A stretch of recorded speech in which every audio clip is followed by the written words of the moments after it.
I-sciatica yisimo sezokwelapha lapho kukhona ubuhlungu obuvela emuva obuphansi eduze kwesifunda se-gluteal futhi buhamba ethangeni, kungaba ngaphambili noma ingxenye yangemuva futhi yonke indlela ukuya onyaweni futhi. Leli igama elivamile kwezokwelapha elingelona elokwelapha elisetshenziswa iziguli kanye nabantu jikelele, kodwa empeleni le-sciatica ubuhlungu obuqala emhlane ngenxa yediski eshelelayo.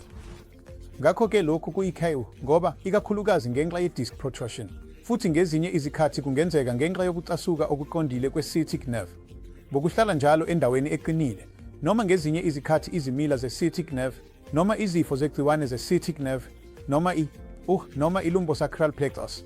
Ngakho-ke ngokuyisisekelo igama elisetshenziselwa ubuhlungu obuphuma emuva emlenzeni futhi kungaba ngenxa yedisi noma ngenxa yenerve ye-sciatic ngokwayo.